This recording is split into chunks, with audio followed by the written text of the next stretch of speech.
Hai semuanya, balik lagi sama Calon Sarjana. Will Smith. Udah bener jadi artis yang punya prestasi dari segudang film bagusnya. Malah bikin kontroversi dan berakhir dibenci sama orang-orang dong. Tapi serius deh, pada sadar gak sih abis dia berulah gitu, nama dia tuh bener-bener jadi tenggelam? Hai, aku Jenny dari Calon Sarjana, yuk kita bahas.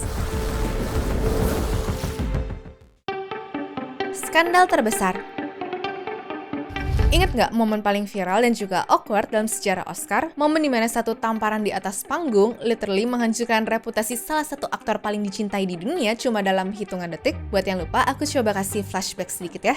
Jadi di malam Oscar 2022, harusnya ini jadi malam terbaik untuk Will Smith loh. Tapi semua berubah gara-gara satu lawakan. Komedian Chris Rock nge-joke soal rambutnya Jada Pinkett Smith, yaitu istrinya si Will, padahal Jada saat itu lagi berjuang sama penyakit kerontokan rambut yang namanya alopecia. Awalnya Will Smith tuh ketawa, tapi beberapa detik kemudian Oh, wow! Wow! Keep my wife's name out your fucking mouth! I'm going to, okay? That was a greatest night in the history of television. Okay. Awalnya semua orang termasuk aku waktu itu bingung ya, ini beneran apa gimmick sih? Soalnya Will Smith pas balik ke bangku tuh kelihatan masih senyum-senyum dikit gitu loh. Tapi waktu dia menang Oscar dan ngasih pidato kemenangan yang aneh sambil nangis-nangis, semua orang tuh sadar guys, ini tuh beneran. Disinilah dramanya sebenarnya dimulai, damage control yang gagal total. Beberapa hari kemudian Will Smith merilis permintaan maaf. Chris, I apologize to you. My behavior was unacceptable, and I'm here whenever you're ready to talk. Tapi banyak yang merasa permintaan maafnya itu cringe, nggak tulus, dan kayak dibikin sama tim PR-nya gitu deh. Reputasinya langsung hancur ya. Dari aktor family man yang positif, dia langsung dicap sebagai tukang bully, arogan, dan juga narsis. Proyek filmnya pun juga banyak yang ditunda. Kejadian ini jelas jadi pukulan telak ya untuk si Will Smith. Dia jadi sadar kalau status bintang besar nggak membuat semua tindakannya tuh bakal dibela. Dia belajar pelajaran mahal banget sih soal ego. Tapi yang bikin rumit di beberapa wawancara setelahnya, dia masih kelihatan defensif dan kadang narsis, seolah-olah masih merasa jadi korban. Jadi apa dia benar-benar belajar? Entahlah, di era media sosial menurut aku reputasi itu kayak kaca ya. Butuh waktu lama untuk membangunnya, tapi cuma butuh sedetik untuk menghancurkannya. Usaha kedua. Pertanyaannya sekarang, setelah semua kekacauan itu gimana sih nasib Will Smith hari ini di tahun 2025? Apakah karirnya tuh tamat? Jadi setelah insiden itu, Will Smith kena blacklist dari Oscar selama 10 tahun. Lalu kalau dilihat dari webnya IMDb, habis insiden itu dia tuh masih ada beberapa film lagi yang dimainkan ya. Walaupun untuk Bad Boys sendiri tadinya tuh sempat ditunda karena isu nampar itu makin panas dan juga merembet kemana-mana. Tapi akhirnya jadi tayang dan ya responnya cukup oke sih meskipun hitungannya tuh tidak memuaskan. Proyek-proyek besarnya yang lain seperti I Am Legend 2 juga nggak jelas ya nasibnya gimana. Hollywood tuh seakan-akan kayak masih jaga jarak ya sama nih orang. Nah di saat karir filmnya lagi nggak pasti, Will Smith ini punya ide. Dia balik lagi jadi rapper setelah 20 tahun pensiun. Hasilnya jujur cringe abis sih. There's not a lot of women not pretty to me. I mean she pretty to me. Lagunya diajak habis-habisan dengan gak diterima sama banyak orang. Di lagu-lagunya dia bukannya benar-benar minta maaf, malah kayak nyindir insiden tamparan itu ya.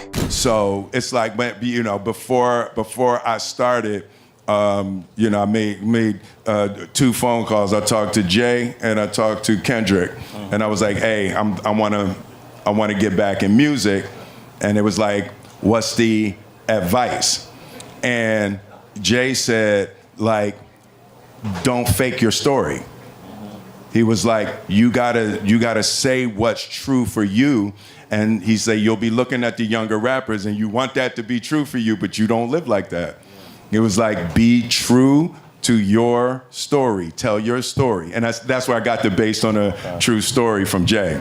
And Kendrick, he paused, he said, man, just say that shit you always been fucking scared to say. Sorry, mommy. Liriknya banyak yang narsis, memuji-muji diri sendiri, sambil menunjukkan kalau dia masih dendam sama si Chris Rock. Reaksi publik negatif parah guys. Albumnya tuh dicap menjijikan, norak, dan dapet julukan dari netizen nih. Musiknya memberi duda core vibes. Aduh, ya gimana ya? Lagian emang lagunya begitu sih. Dan belum kapok juga sama review orang tadi, muncul lagi single baru yang dikeluarin berjudul Pretty Girls. Dan pastinya tambah nggak diharapin orang-orang ya. Nggak cocok juga tipe lagu gitu dan liriknya dinyanyiin sama Will Smith yang emang udah bangkotan. Nah, tapi bukan itu gongnya ya. Di tengah usahanya untuk comeback, terbongkar lagi satu rahasia. Ternyata dia dan Jada udah pisah rumah sejak tahun 2016. Jadi, semua drama bela istri di panggung Oscar itu terjadi waktu mereka sebenarnya udah nggak bareng dong. Makin aneh aja nggak sih? Dan di balik semua itu, kabarnya keuangan Will Smith lagi berantakan banget ya. Gara-gara banyak proyek batal dan juga diboykot, dia dikabarkan rugi sampai triliunan rupiah. Dia bahkan sudah menjual beberapa rumahnya dan sekarang lagi melirik investor dari Arab Saudi untuk proyek barunya. Anehnya, meskipun citranya tuh anjlok, tur musiknya masih ramai didatangi sama para fans loh. Ya mungkin ini fans-fans sejatinya dia kali ya, atau emang ada yang suka sama musik dudakornya, ya siapa tahu lah.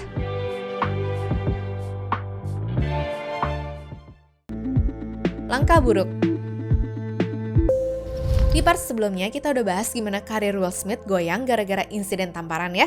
Nah pertanyaannya, gimana cara seorang superstar yang citranya rusak parah untuk bisa comeback di eranya Gen Z? Jawabannya dari Will Smith, invasi TikTok. Tapi apakah berhasil? Atau malah jadi cringe? Jadi Will Smith dan juga timnya sadar kalau fans lama itu kebanyakan angkatan tua. Biar dia relevan lagi, dia butuh fans baru dong, yaitu Gen Z. Dia investasi gede-gedean di TikTok dan mulai rajin collab sama kreator-kreator muda yang lagi naik daun. Contohnya nih seperti YouTuber terkenal KSI. Tapi disinilah masalahnya teman-teman. Hasilnya bukannya kelihatan keren dan juga gaul, collab ini malah sering banget dia kelihatan awkward parah. Waktu ketemu sama School of Hard Knock yang diyakinin udah ada settingan juga gitu tuh, dia ngomong kalau uang nggak ngasih kebahagiaan dan juga ketenaran, cuma bikin dia jauh dari jati diri. When you realize nothing material can actually satisfy you, and it's a similar abyss at rock bottom, and the realization is that what you're actually looking for is you. Terdengar relate ya sama keadaannya baru-baru ini? Ya iyalah, interaksi aja emang terkesan kayak udah dirancang buat sengaja untuk ngelurusin kasusnya, tapi mereka nggak sadar ya kalau orang-orang bisa ngerasain ada skrip di tengah kasus tersebut. Sama kayak pas dia tiba-tiba nongol di King's Cross pas 11 Juni 2025 kemarin dengan bawain lagu-lagu hitsnya di tahun 90-an untuk bikin orang-orang bernostalgia.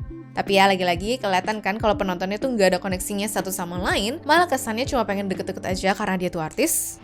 Sayangnya pada akhirnya semua upaya dia yang begini nih malah dicap sebagai langkah blunder. Selain nggak masuk sama gayanya, jarak generasi dia sama influencernya pun terlalu jomplang ya. Udah gitu nggak terasa natural karena emang ini terlalu dipaksa. Beda ya sama aktor yang emang bisa main peran, yang seleb kan nggak semuanya bisa menyembunyikan kagoknya. Kesimpulan. Ya, kalau dibandingin kasus ini sama masalah artis lain, katakanlah Robert Downey gitu ya guys. Emang sih dia masih punya kesempatan.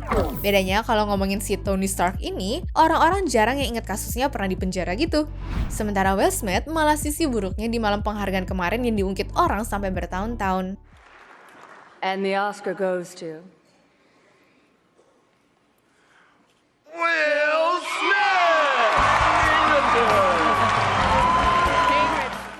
Hayo, kalian ada yang inget dia menang 1 piala, apa semuanya malah pada tahunnya dia berulah aja di situ.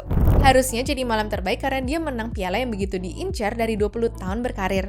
Nggak taunya ternoda dengan insiden sebelumnya ya. Malah yang lebih gede dan vokal dibicarain di mana-mana bukan kemenangannya lagi.